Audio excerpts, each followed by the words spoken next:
Hi guys, welcome back to the channel. This is Shenanigan, and today we are going to talk about my recent upgrade, which is Angela. Hello, everyone.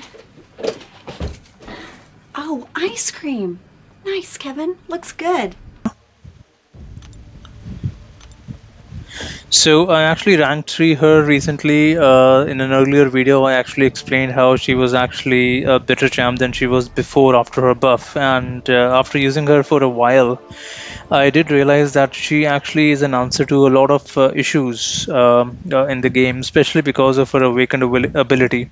And she's actually been one of the most used champs in Act 7.2, along with Apocalypse and Mole Man.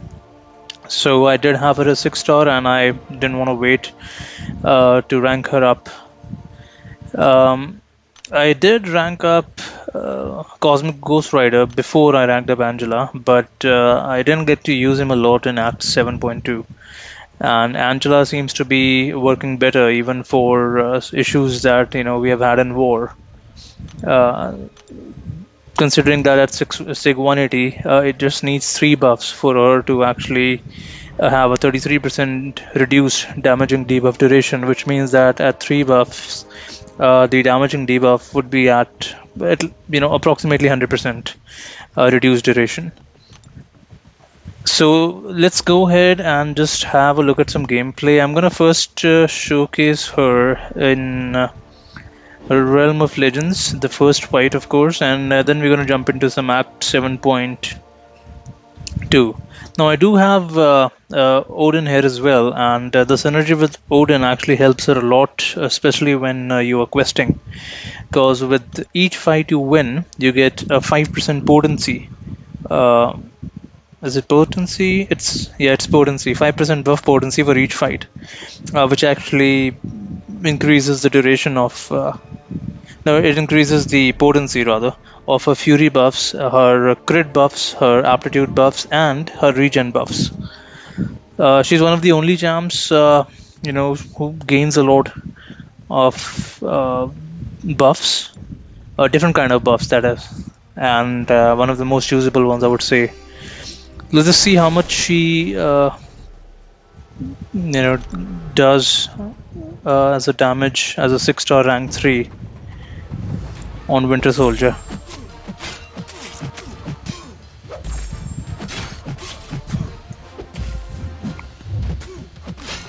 So how I like to play is I first like to race to SP3.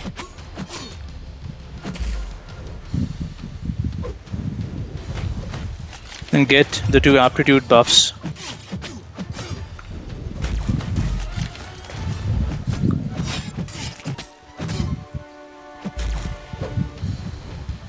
Then I like to hit an SP2 right before I reach an SP3, and then just cycle SP1s. I mean, wherever possible, you can also hit heavies with her, because heavy attacks gain more critical rating.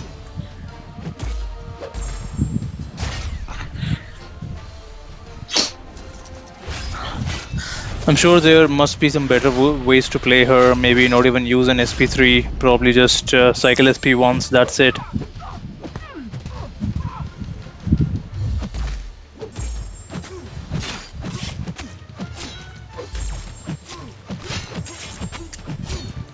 Or maybe the cycle SP2s.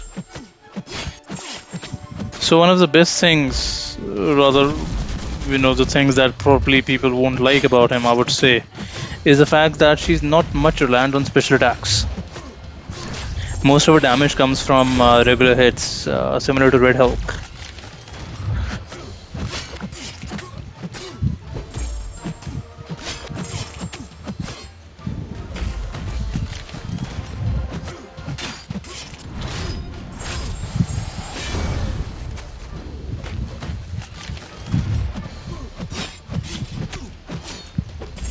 At this time, when you have 3 Furies, using heavies is actually a better option.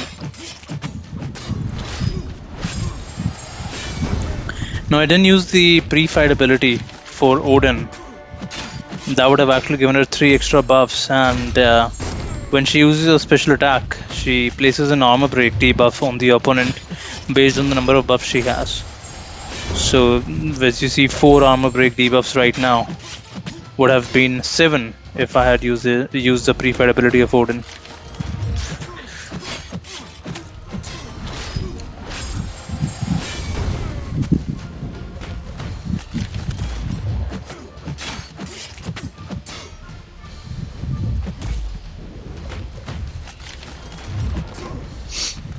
So there we go.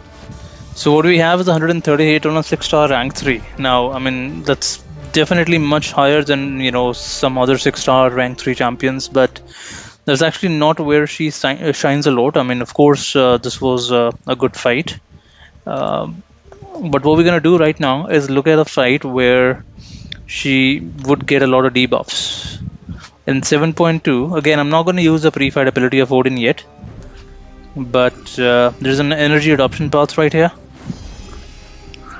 Ronan is probably not the best champ to actually fight her because he gains a lot of attack with all the buffs the opponents have, but let's just see how she fares. And if I use pre-fight ability of Odin, then she doesn't even have to be that high of a sig. A sig 100 will actually work as well because she already will have 3 buffs from Odin and 1 of her own. Right now at 180, 3 buffs is actually going to reduce the incoming debuff duration. So if we use the pre-fight ability from Odin, that's the 3 buffs right there. But I'm not gonna go ahead and do that. First, let's go ahead and try without the Odin pre-fight ability, and then we'll try with.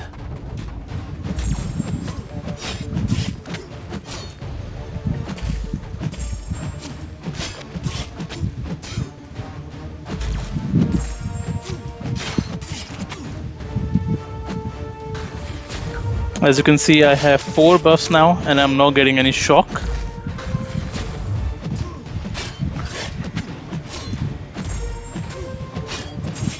Or cold snap.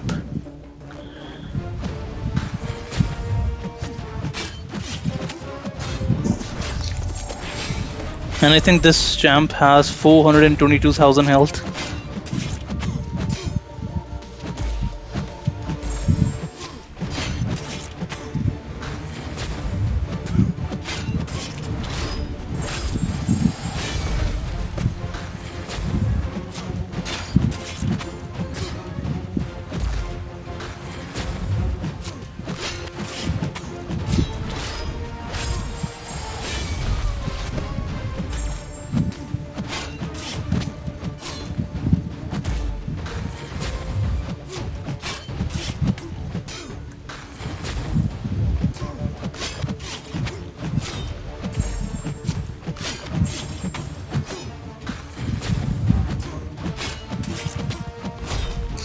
Alright, so there we go, 10,000 on the last hit and just 89 hits to get him down.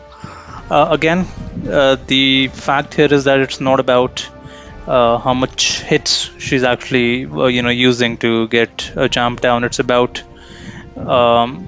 she's not taking any damage of any damaging debuffs. Now this was just like a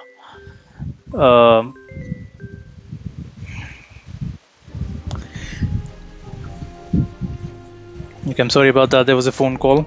Okay, so this was a fight where the damaging debuffs would not actually do a lot of damage over time on you, but there are nodes where the damage over time is really high. For example, the I think it's the hazard shift node in Alliance War, or probably Caltrops, or maybe Biohazard or something, where she would actually not take any damage at all. Now obviously there are other champions you can use for that as well. You can of course use Ghost and maybe even Kingpin, and I'm going to talk about Kingpin in another video, but her ability, her damage, ability to gain buffs, etc., that actually does help a lot.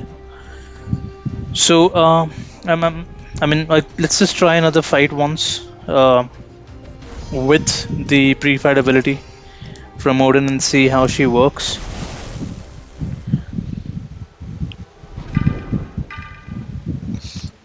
Maybe we can do another fight after this, the next one, where we don't have superiority, and then see how the damage fares.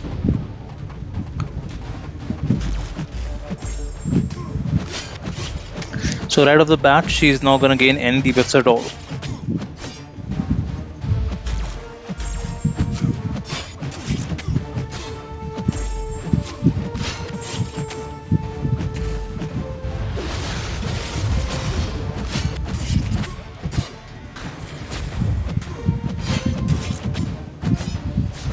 So as you can see now, I have 8 armor breaks.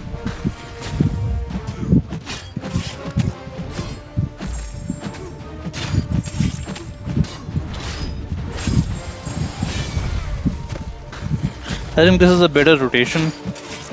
Maybe get an extra crit buff from after filling 2 bars of power, and then cycle SP1 and maybe get another crit buff.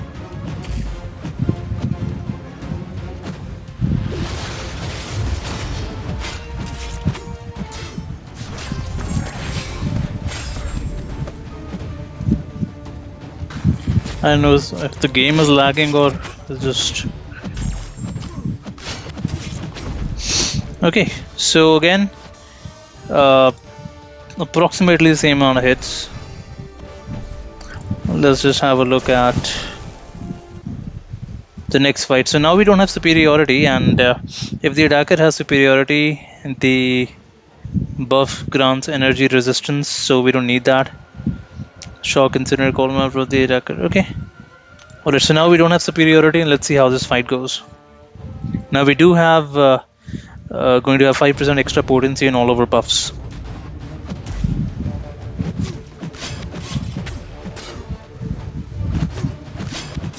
As you can see on the left side, it says shock, but there are no buffs, no debuffs. Sorry.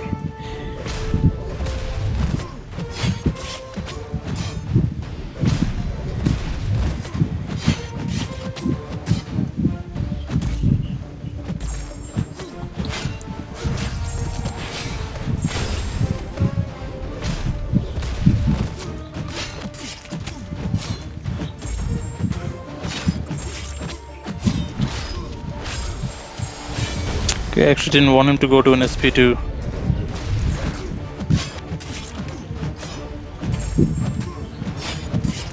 I think he gains resistance when he gets to SP2, doesn't he?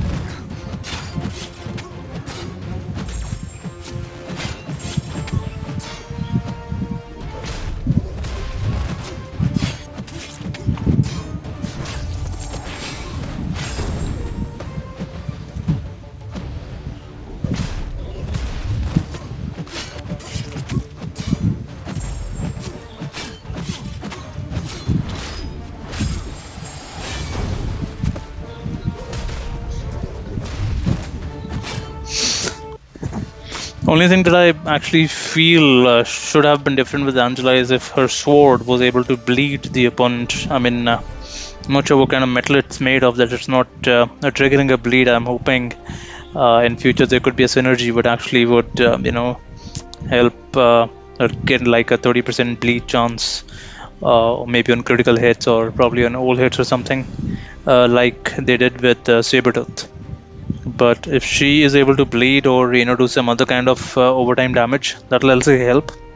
But that was actually it about Angela. It was just a showcase of how she would not give any debuff on her, which can actually be used on a lot of scenarios throughout the game. And right now I have her at 180. I am gonna max sig her, not because it's needed, but just because she's actually going to be one of my top champs. So I am going to give her more sigs. But that was about it about Angela. I hope that you did like the video and the gameplay, and in case you want me to create a gameplay video of any other champ, do let me know, and I'm gonna go ahead and do that. Well, thank you for your time, and thank you for watching the video. Please like it, subscribe it, and have an excellent day. Goodbye.